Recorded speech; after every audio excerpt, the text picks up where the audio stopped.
오늘 수예배에 오신 모든 분들을 주님의 이름으로 환영하고 축복합니다. 참 잘 오셨습니다. 오늘 하나님의 은혜가 우리 가운데 임하게 될 줄로 믿습니다. 우리 함께 옆에 있는 우리 성 함께 인사하겠습니다. 사랑하고 축복합니다. 함께 인사하겠습니다. 사랑하고 축복합니다. 아멘. 감사합니다. 우리가 사는 세상은 많은 정보로 둘러싸여 있습니다. 방대한 분량을 언제든지 찾아볼 수 있습니다. 심지어 AI의 개발로 정보를 조금만 넣어도 자기의 소개서는 물론이고 대학생들에게는 레포트까지 써줄 수 있는 그러한 시대입니다. 우리가 원하기만 하면 많은 정보를 얻을 수 있습니다. 그런데 문제가 있습니다. 많은 사람들이 자기가 원하는 정보만 듣습니다. 골라보는 재미는 있겠지만 자기 입맛대로 원하는 정보만 선택하여 듣습니다. 그러다 보니 양극화가 점점 심해지고 있습니다. 같은 사건을 보고 해석하는 것이 다릅니다. 상대방의 의견은 전혀 듣지 않습니다. 무시합니다. 점점 간격이 멀어집니다. 분명 동일한 것을 봤습니다. 그런데 다르게 말하고 해석하는 일이 비일비재합니다. 대부분의 사람들은 자기의 생각이 자기가 보는 것이 맞다고 주장합니다. 오늘은 사람들이 같은 것을 보고도 왜 서로 다른 입장에서 주장하는지, 또 왜 바뀌지 않고 더 마음이 굳어지는 데에서 말씀을 전하려고 합니다. 바라기는 저와 여러분의 삶에 깨닫는 은혜가 임하기를 주님의 이름으로 간절히 축원합니다. 오늘 본문도 같은 것을 보고 경험했음에도 불구하고 마음이 더 굳어지는 것을 봅니다. 예수님이 회당으로 들어오셨습니다. 그런데 거기에는 누가 있었습니까? 손 마른 사람도 있었고 예수님을 고발하기 위해 모인 사람들도 있었습니다. 2절에 사람들이 예수를 고발하려 하여 안식일에 그 사람을 고치시는가 주시하고 있거늘.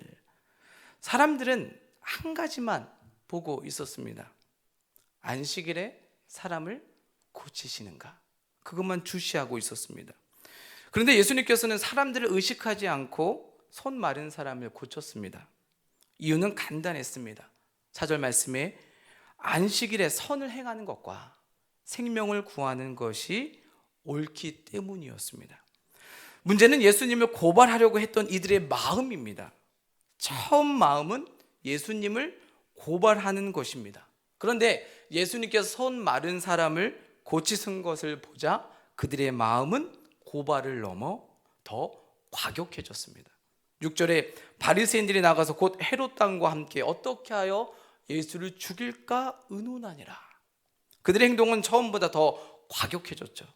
고발하려고 했던 자들이 이제는 나가서 다른 공동체와 함께 예수님을 어떻게 하면 죽일까 의논하기 시작합니다.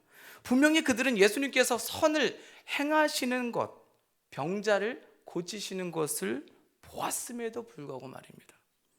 그 이유는 안식일에 일을 행하셨기 때문입니다.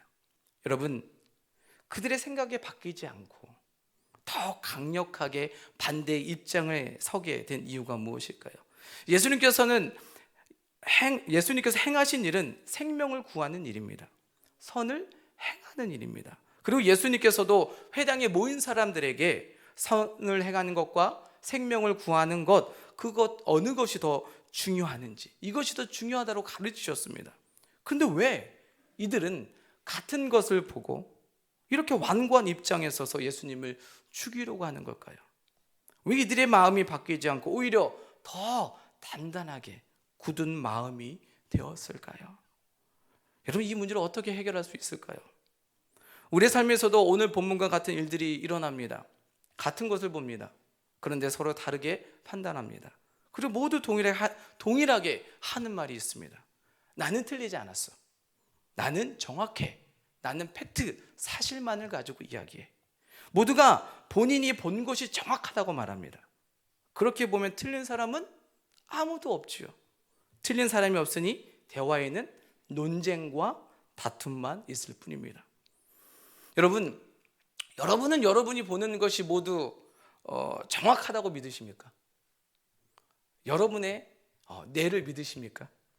내가 보는 것을 모든 사람이 동일하게 본다고 믿으십니까? 제가 지금부터 여러분에게 사진 몇 장을 보여드릴 겁니다. 보고 한번 판단해 보셨으면 좋겠습니다. 우리 먼저 첫 번째 사진 한번 보여주겠습니까? 여러분 어떤 그림이 보이십니까? 네? 다시요? 어떤 그림 보이시죠?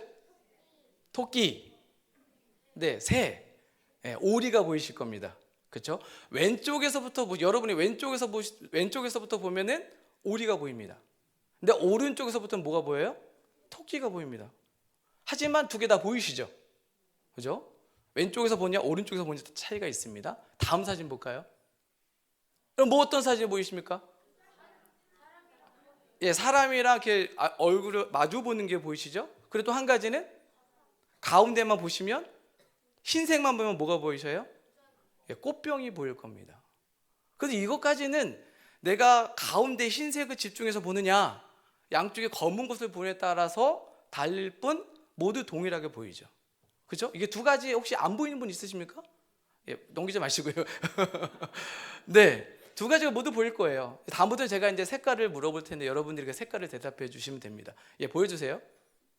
무슨 색이죠? 정말 파란색인가요? 예, 파란색 맞습니다. 예, 다음 거 보겠습니다. 무슨 색이죠? 저 흰색이죠. 예, 이 다음 거를 보십시오. 무슨 색입니까?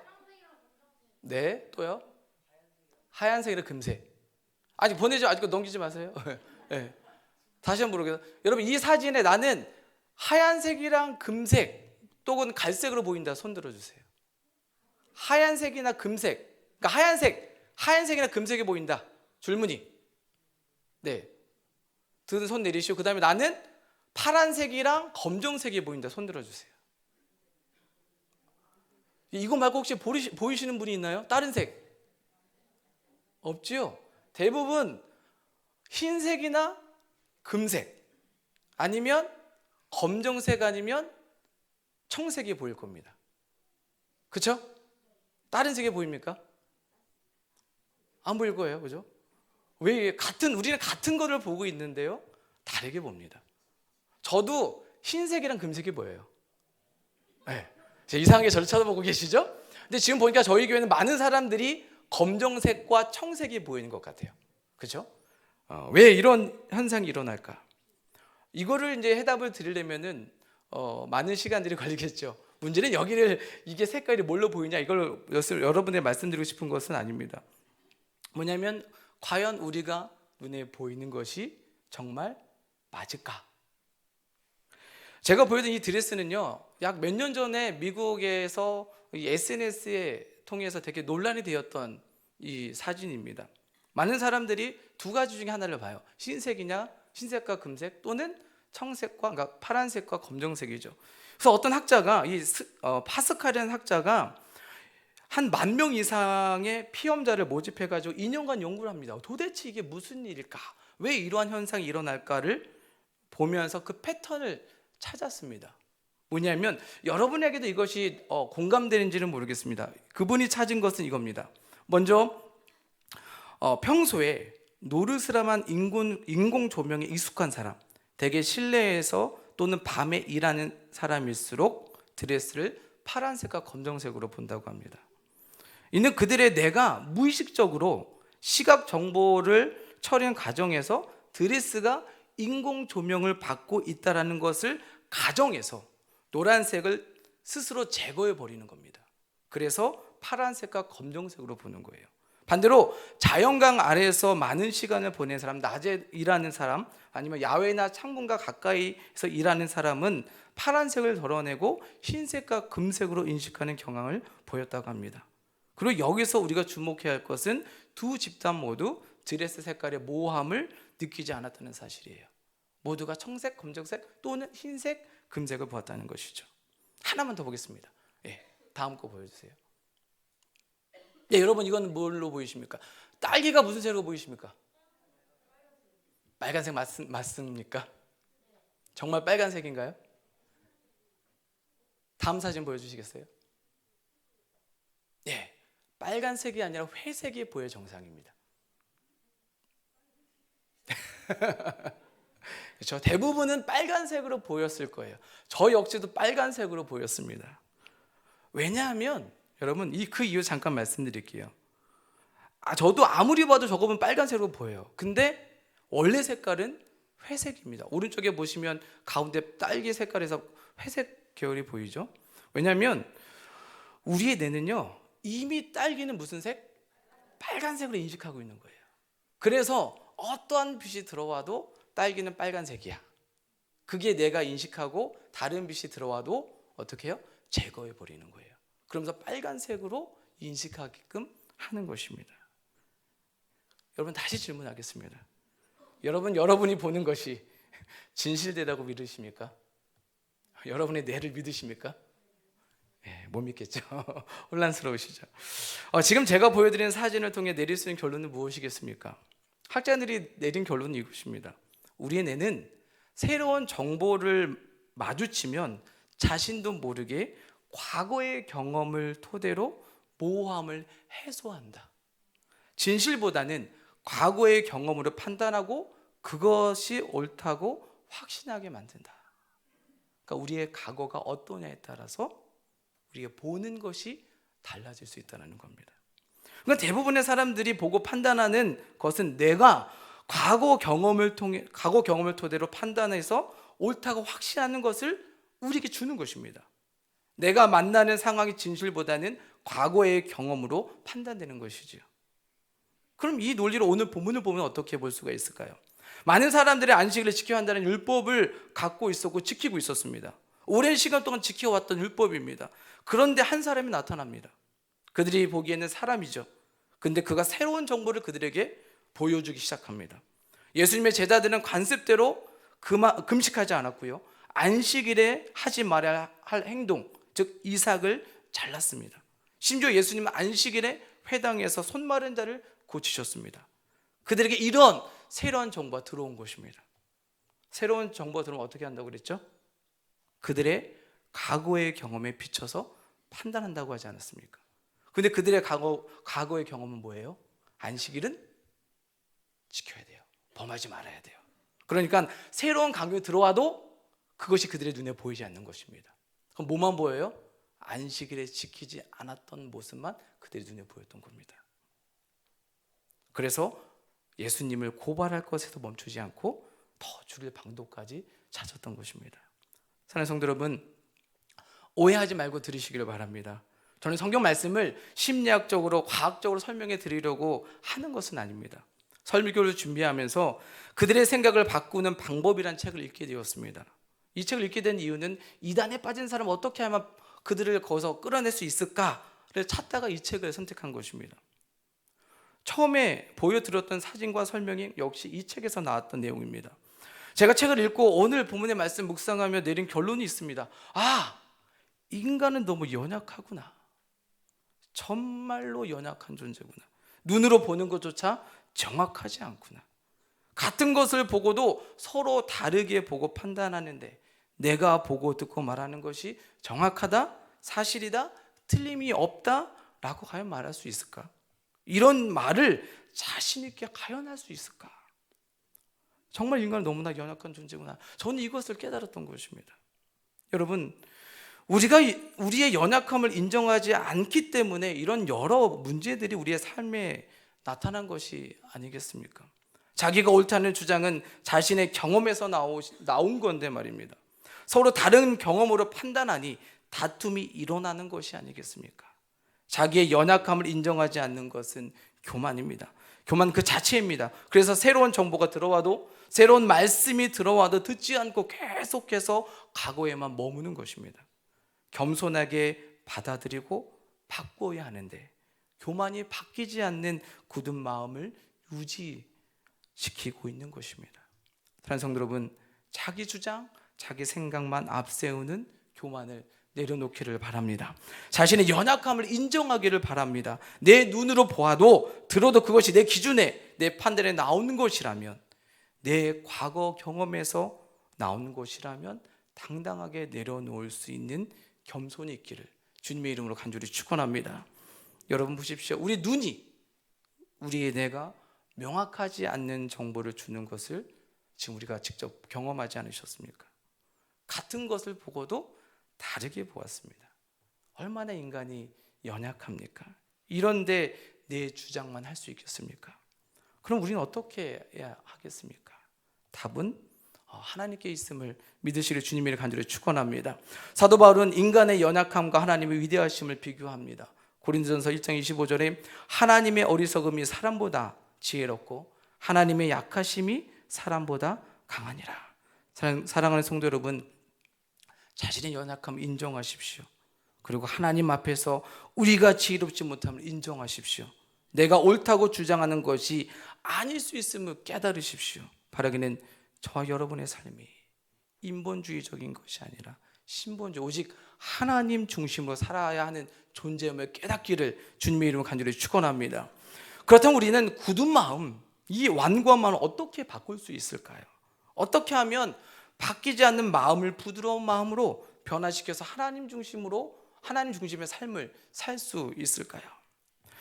정치학자 데이비드 레들로스크가 이끄는 연구팀은요, 사람의 생각이 언제 바뀌는지에 대해서 연구를 했습니다. 연구팀은 미국 대선 예비선거에서 피험자들이 자신이 지지하는 후보에 관련된 부정적인 사실을 점점 더 많이 알게 되는 상황을 설계했습니다. 모든 피험자가 공화당이나 민주당 둘 중 한쪽에 가입한 후에 27가지 이슈에 대한 수백 개의 정보를 제공받았습니다. 연구팀은 이 피험자를 5개의 그룹으로 나눴습니다. 그룹마다 피험자에게 지지 후보에 대한 부정적인 정보가 전달되는 양을 달리했습니다. 그러니까 한쪽 대조군은 부정적인 기사가 전혀 없는 내용을 줬습니다. 그리고 나머지 4그룹에서는 부정적인 기사를 10%, 20%, 40%, 80%를 제공했습니다. 선거운동이 진행된 동안에 연구팀은 2, 3분에 한 번씩 이 피험자에게 전화를 걸어서 오늘이 선거일이라면 누구에게 투표하겠습니까? 라고 질문을 했습니다. 그리고 피험자의 답변을 기록했습니다. 피험자는 전화를 받는 순간 외에는 이 계속해서 뉴스 기사를 읽었습니다. 여러분, 어떤 결과가 나왔을까요? 제공받은 부정적 기사의 비율이 10%와 20%인 그룹의 피험자들은 지지 후보에 대한 확신이 더 강해졌다고 합니다. 실제로 이들은 부정적 기사를 전혀 접하지 않은, 그러니까 긍정적인 정보만 받은 사람들보다 지지 후보에 대한 호감이 더 크게 상승했습니다. 좀 이해가 되지 않나요? 왜 그랬을까요? 우리의 뇌는요, 내가 틀렸을지도 모른다는 느낌을 경험한다고 해서 반드시 생각을 바꾸지 않기 때문입니다. 다만 확실한 것은 뇌가 내 생각과 다른 의견을 예민하게 주시합니다. 이때 보통 뇌는 이렇게 판단한다고 합니다. 내가 틀렸을지도 모른다는 느낌에 대한 해결책으로, 하지만 나는 틀렸을 리가 없어를 택한다고 합니다. 그러니까 퍼센테이지가 낮게 정보를 받은 사람들은 부정적인 이슈가 있어도 더 호감을 가졌다는 것입니다. 계속적으로 더 많은 정보, 그것이 아닐 거야 라는 정보를 얻었던 것이죠. 여러분, 이단들이 뉴스가 나와도 거기서 나오지 못한 이유가 바로 여기 있는 것입니다. 너무 작은 양의 정보를 받았기 때문에 그렇습니다. 그러나 40%와 80%의 그룹에서는 다른 현상이 나타났습니다. 피험자들은 선거 운동 내내 지속적으로 지지 후보에 대한 부정적인 시각이 강해졌다라고 이야기하고 있습니다. 선거 운동이 끝나자 이 두 그룹의 피험자들은 마음이 완전히 바뀌어 있었고 지지를 철회했다고 합니다. 이 연구팀은 자신의 생각을 바꾸는 시점을 정서적 티핑 포인트라고 불렀습니다. 이는 개인의 믿음과 상충하는 증거가 충분히 쌓여 그것을 무시하는 것을 더는 정당할 수 없게 만드는 시점을 이야기합니다. 그러니까 10%에서 20% 정도의 정보를 받았을 때는 오히려 더 내 생각을 강력하게 주장을 합니다. 하지만 40% 이상이 됐을 때는 우리의 생각을 바꾼다라는 것이죠. 여러분, 이 연구 결과를 통해서 우리가 무엇을 깨달을 수 있겠습니까? 나를 바꿀 수 있는 정보는 30% 이상의 정보가 들어왔을 때입니다. 하지만 그 양이 적게 들어올 때는 오히려 지금 내가 가지고 있는 생각을 바꾸지 않는다는 것입니다. 그러니까 새로운 정보, 우리를 바꾸길 원하는 정보가 적게 들어오면 내가 잘못된 생각을 갖고 있어도 그 생각 더 굳히게 되는 것입니다. 우리의 생각을 바꾸려면 더 많은 정보가 우리에게 반복적으로 들어와야 변화가 된다는 것입니다. 그래서 우리가 무엇을 듣느냐가 너무나도 중요한 것입니다. 어떤 경험을 지속적으로 했느냐가 삶을 바꾼다는 말씀입니다. 좋은 생각과 믿음을 가지고 있는 사람이라도 계속해서 불신의 말을 듣거나 부정적인 이야기를 들으면 결국 믿음도 없어지고 부정적인 사람이 됩니다. 그러나 반대로 불신의 사람이, 믿음이 없는 사람이 성경의 말씀을 듣거나 긍정적인 말을 들으면 그는 믿음의 사람, 긍정적인 사람이 되는 것입니다. 여러분, 이것이 연구의 결론입니다. 그럼 우리 신앙에 접목하면 어떻게 이해할 수 있겠습니까? 우리의 굳은 마음, 변화되지 않는 굳은 마음을 회복할 수 있는 방법이 있다는 것입니다. 그것은 계속해서 그리고 반복적으로 새로운 정보를 듣는 것입니다. 듣고 또 듣는 것입니다. 그럼 우리가 계속해서 반복해서 들어야 할 것이 무엇이겠습니까? 여러분, 세상 정보겠습니까? 아닙니다. 우리가 들어야 할 것은 살아있고 활력 있고 좌우의 날선 어떤 것보다 예리한 우리의 혼과 영과 관절과 골수를 쪼개어 우리의 마음과 뜻을 판단할 수 있게 하는 하나님의 말씀인 줄로 믿습니다. 사랑하는 성도 여러분, 그렇기 때문에 저와 여러분은 하나님의 말씀을 듣는 자리, 듣는 시간을 더 많이 가져야 할 줄로 믿습니다. 반복해서 듣고 또 들어야 합니다. 말씀이 우리 생각의 대부분을 차지할 때까지 우리는 말씀을 듣고 읽어야 될 줄로 믿습니다. 복음주의 영성 사역자 게리 토마스는 영성에도 색깔이 있다, 저희 독서팀에서 읽고 있는 책인데요, 거기서 이렇게 말합니다. 나는 신앙생활의 어려움의 90%는 우리가 성경을 충분히 모르기 때문에 생겨난다고 믿는다. 여러분, 왜 우리가 하나님의 말씀을 계속해서 들어야 하는지, 읽어야 하는지 이제 여러분 이해하실 수가 있겠습니까? 로마서 10장 17절에서 말씀합니다. 그러므로 믿음은 들음에서 나며 들음은 그리스도의 말씀으로 말미암았느니라. 할렐루야. 현대학자 연구를 통해 우리의 생각을 바꾸는 방법에 대한 이론을 발표하기 이전부터 하나님은 말씀을 듣는 것이 얼마나 중요한지에 대해서 말씀하셨습니다. 여러분, 이것이 얼마나 놀라운 일입니까? 여러분 꼭 기억하시기를 바랍니다. 우리에게 믿음을 줄 수 있는 하나님의 말씀을 들으십시오. 우리의 생각을 바꿀 수 있는 하나님의 말씀을 매일매일 듣고 읽으십시오. 말씀이 우리 생각의 많은 부분을 차지할 수 있을 때까지 우리는 듣고 또 읽어야 할 줄로 믿습니다. 여러분, 하나님께서 이스라엘 백성을 하나님의 백성으로 어떻게 인도하셨습니까? 어떻게 하나님의 자녀답게 변화하도록 만드셨습니까? 답은 아주 단순합니다. 계속해서 하나님의 말씀을 주셨습니다. 그리고 이스라엘의 하나님이 바로 여호와 하나님을 깨닫게 하셨습니다. 이스라엘 백성을 출애굽시키기 위해 모세를 부르실 때 하나님께서 모세에게 뭐라고 말씀하셨습니까? 출애굽기 3장 12절에 하나님이 이르시되 내가 반드시 너와 함께 있으리라. 내가 그 백성을 애굽에서 인도하여 낸 후에 너희가 이 산에서 하나님을 섬기리니 이것이 내가 너를 보낸 증거니라. 이스라엘 백성이 출애굽하는 과정도 쉽지 않았습니다. 곧바로 나오지 못했습니다. 애굽 왕 바로의 지속적인 방해로 못 나왔습니다. 10가지 재앙을 다 받고 나서야 이스라엘 백성을 보내주었습니다. 그런데 이러한 과정에서 하나님은 반복해서 이스라엘 백성들에게 말씀해 주셨습니다. 그들에게 새로운 정보, 나는 너의 하나님이고 너는 내 백성이다. 내가 너를 인도해 주실 것이다. 난 정보를 계속 주셨고 확신시켜 주셨습니다. 믿지 못하는 그들에게 믿을 수 있도록 반복해서 보여주셨습니다. 이러한 역사는 출애굽하는 과정에서 끝나지 않았습니다. 그들이 머물렀던 40년의 광야에서 그 40년의 시간을 그냥 보냈을까요?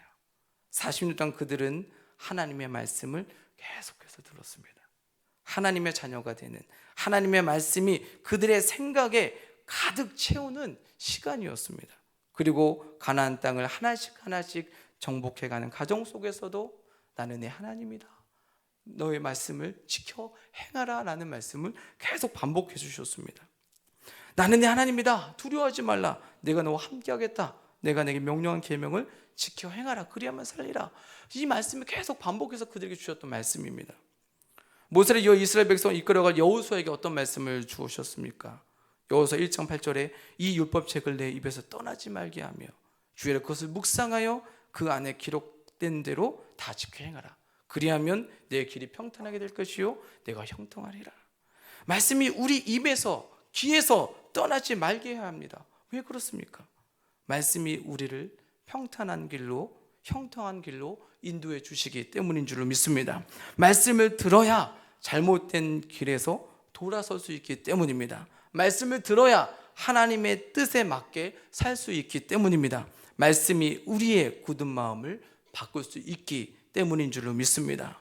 사랑하는 성도 여러분, 기독교는 변화의 종교입니다.